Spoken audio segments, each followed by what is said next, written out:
being in Christ doesn't exempt you from any of the normal challenges of life. We've got to stop telling people Jesus will make it all right. Because what they assume when they hear that is that my experiences, now that I'm a Christian, will always align with my picture, my preference, and really my own, I don't want to tell you this, but we try to shape God like our own personality. And all of those things have to be subject to Christ for us to be a true disciple. Let's go a little further. You ready?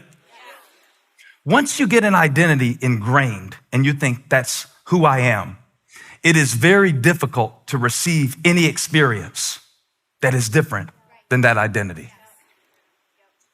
I learned that where I grew up shaped me in amazing ways.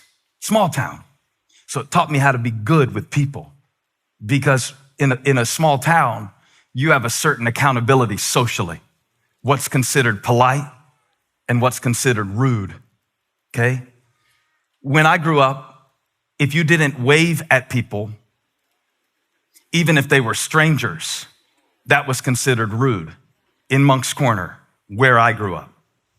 Where Holly grew up in Miami, Florida, it's perfectly acceptable and maybe even safer to not make eye contact.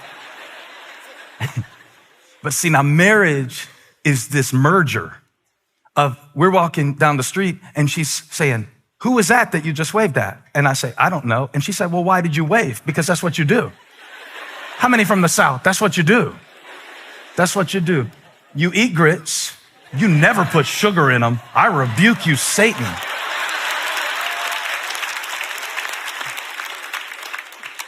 And you wave. And she thought that was so silly. So now we split the difference. I only wave, about every 1 out of 3 times. But, you can take the boy out of Moncks Corner, but you can't take Moncks Corner out of the boy. So I might see you one day in the mall and I just wave at you. It's not because I know you go to this church. I was just trained to wave at everybody. Just waving at everybody. And then we've kind of come together. So why do I bring that up? Because it is a perfect example of what's happening in Galatians, right?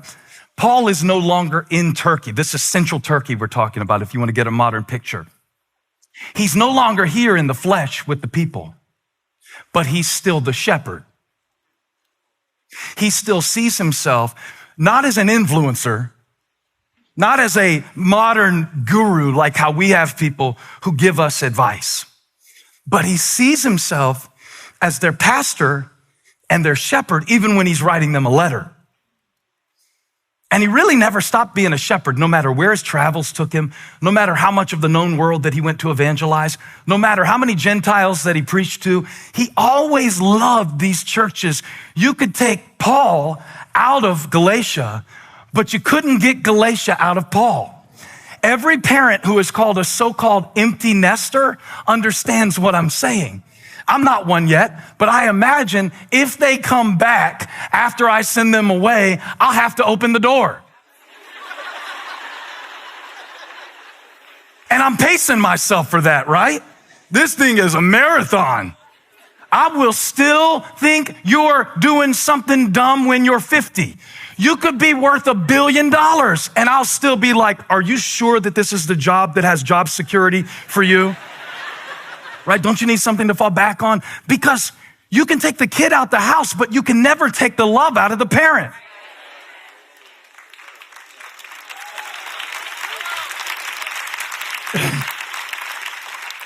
Your kid can disgust you, but you're still going to be devoted to him. You're cussing them out, but you're cussing them out in love. You ever cuss somebody out in love?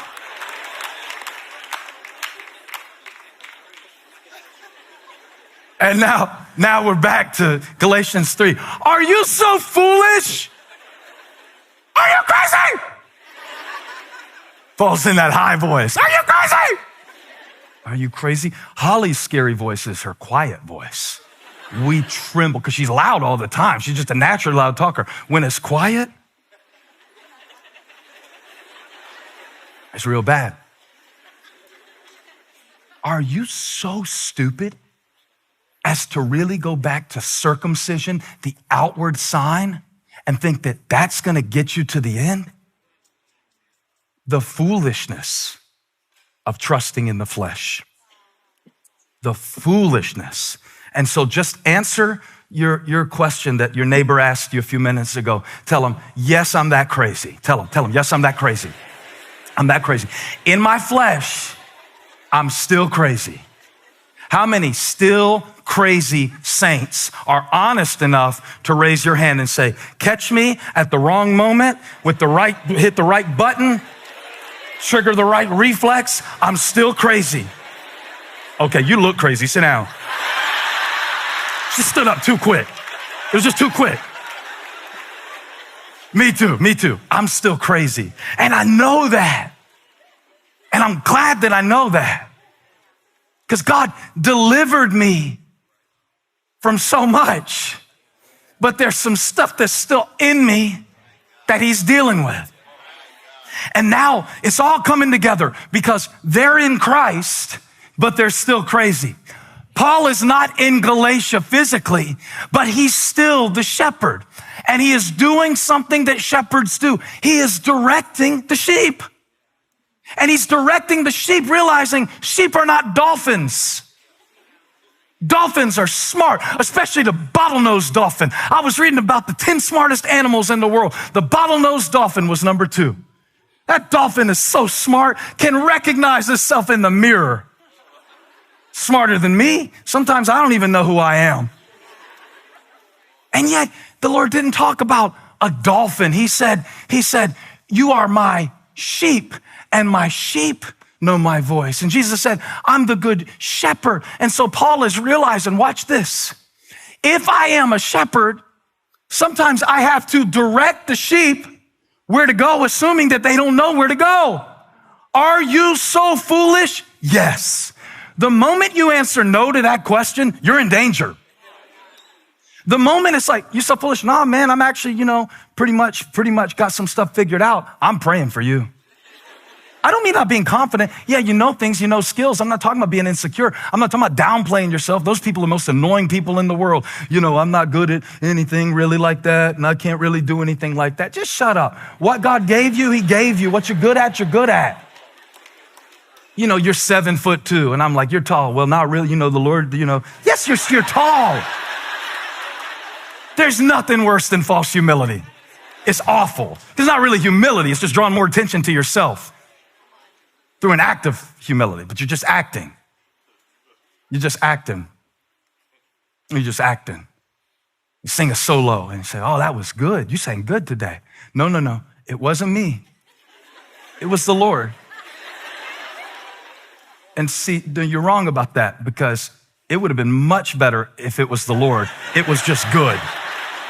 I didn't say it was perfect. I just said it was good. Let's bring it down a notch. Anyway, it's the power of realizing, everybody say, in Christ, still crazy. This side do in Christ. This side do still crazy. This side do in Christ, spirit. This side do still crazy. Flesh. This side do in Christ, spirit. This side do still crazy. Yeah. Faith, flesh, both inside of me. Doesn't that explain a lot? Doesn't that make a lot of sense? How some of y'all will road rage even before you get off the church property today.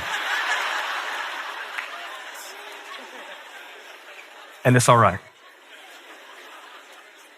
And you can keep your Elevation Church sticker on the car. You don't have to take it off. Because I'm still crazy. Well, I think we have the right as the children of God, not in an entitled way, but in an expectant way, that if Jesus lives in us and we are in him, I expect God to direct me. I expect God to direct me. You say, well, he's God. How can you tell him what to do? No. That's what he told me he wanted to do for me. So I expect God to direct me. When I'm getting ready to preach, I expect God to lead me to the passage he wants me to preach. I don't come to this Bible thinking I've got it figured out, and I don't come to the passage thinking that I know what it means. I expect God to direct me. Everybody say, I expect God to direct me. Now put it in the chat and say it out loud if you're here. I expect God to direct me. I expect him to direct me in my relationships. I expect that he's going to bring the right people in my life in this season. I not only want him to be the bouncer at the entrance, but the exit. I want him to decide and direct in my life who gets in and who goes out. And I expect God to direct me. I believe that every good and perfect gift comes from above. So I expect God to bring opportunities into my life. You say, that sounds cocky. No, I'm crazy. So I expect God to give me the opportunity because I know that it wasn't by my own power. It wasn't by my own strength. Nothing in my life makes much sense. When we wrote the lyric, I think it over and it doesn't add up. That's the math. When I think of what God has done, how many have the same testimony? And when I know how crazy I am, how crazy I can be, how many ways I've wandered along the path, how many left turns were a part of God getting me to the right place. You don't understand. I expect God to direct me in my future because the only reason I'm here right now is because of his faithfulness. So when something comes in my way, I don't stick my chest out. I bow my knee and I say, God, thank you for another gift. Thank you for another opportunity. Thank you for another reason. Thank you for another level. Thank you for another harvest. Thank you for another breakthrough. Thank you for another open door. Thank you for another open road. Thank you, thank you, thank you, thank you, thank you. I expect some of y'all came to church needing to hear from God today. Well expected. He's a speaking God. He's a talking God. He's a way-making God. He'll show you something you didn't even know to ask him for. Now unto him who is able to do immeasurably more than we ask or imagine. Woo! I expect a blessing today. I expect God to be good to me. I expect my needs met. I expect him abundantly supplied. Good measure, pressed down, shaken together, running over. I expect it. I'm ready for it. I'm stretching my hands to heaven. I expect it. I expect it. Touch 3 people. I expect it. I expect it. I hadn't had y'all touching each other lately because COVID, but we need to touch somebody right now so it can be contagious because somebody next to you lost their expectation because of their experience. But I don't come to God off an experience. I come to him because I know who he is. He said, I'm the bread of life. And so if he's the bread, I expect to be fed. He said, I'm resurrection. So if he is resurrection, I expect him to raise me. I expect it.